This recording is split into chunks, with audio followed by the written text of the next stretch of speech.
ख्याल नहीं रखते, क्या जमीर ना माने वह सलाम नहीं करते। गोपीचंद पडळकर झुकत नाही, हे यांचं सगळ्यात मोठं दुखणं आहे। अरे पण मी विषय मांडतोय त्याच्यावरती बोला ना, मी जे विषय मांडले त्याच्यावरती चर्चा करा ना। मी काय म्हणतोय, महाकाली साखर कारखाना ज्याचं 110 कोटी कर्ज होतं आणि बँकेनं ती विक्री करायला परवानगी दिली, त्यातली 60 एकर जमीन विका आणि ते कर्ज भरा। 30 लाख रुपये दरानं त्यांनी ठरवली। त्या पोरानं, माळ्याची लिंगायताची पोर आहे, त्यांनी 15 कोटी रुपये बँकेकडे भरले। आता उद्या जरी बँकेनं सांगितलं तर 35 कोटी रुपये त्यांची भरायची तयारी आहे। मग तुम्ही तो कारखान्याची जमीन का विकू देत नाही? कारण तुम्हाला अख्खा कारखाना ढापायचा आहे 279 एकराचा। 30 लाखानं दर काढलाय म्हणजे विचार करा।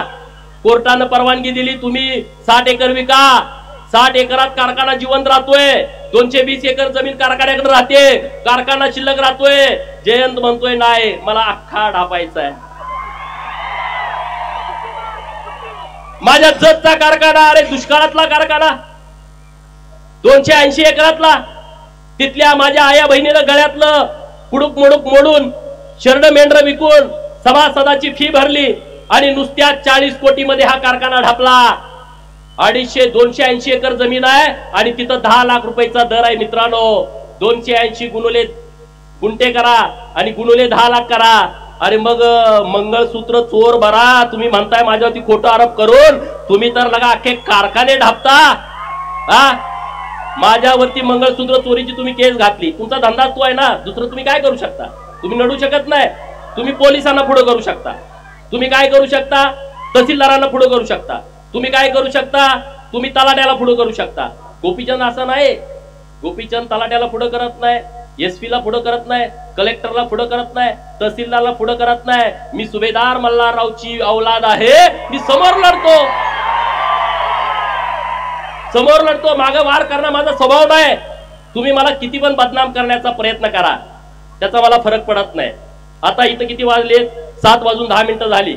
आता इथं अंधार आहे, नंतर 6 वाजल्यानंतर पाटे इथं उजेड येणार आहे, दुपारी 2 वाजता इथं कडक ऊन येणार आहे, संध्याकाळी परत शिरवाळ होणार आहे। म्हणजे सूर्योदय झालाय तर सूर्यास्त होणार। आता हे बिरोबाचं मंदिर आहे आणि बिरोबाच्या मंदिराच्या बाजूला छोटी छोटी मंदिर आहेत।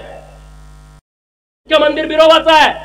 अरे तुम्ही छोटी छोटी मंदिर आहेत, पण तुम्ही ओळखणार कुणाला? बिरोबाच्या नावाने ओळखणार ना। कुठल्याही मोठ्या मंदिरामध्ये छोटी छोटी मंदिरं उभा केली तरी तुम्ही बिरोबाच्याच नावाने ओळखणार। मध्ये किती अशी वादळं तुम्ही निर्माण, त्या वादळातून उभा राहतो, त्याचं नाव गोपीचंद पडळकर आहे, त्याचं नाव गोपीचंद पडळकर आहे। तुम्ही काही करा, त्याचा मला फरक पडत नाही। माडगुळकर, व्यंकटेश माडगुळकर, खरात 20 खांडेकर मराठी भाषा नेली, 7 समुद्रापलीकडे नेली।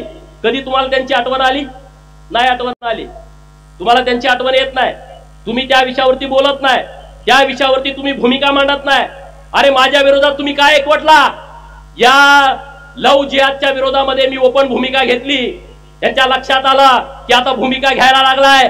एक आमची बहीण गुंडेवाडीची, तिला धर्मांतरण करून म्हणून मारलं, आत्महत्या करण्यास तिला प्रवृत्त केलं। या सगळ्या पादऱ्यांच्या विरोधामध्ये मी भूमिका घेतली। अरे एकटा गोपीचंद 10 मिनिटं बोलला आणि अख्ख्या महाराष्ट्रातले पादरे रस्त्यावर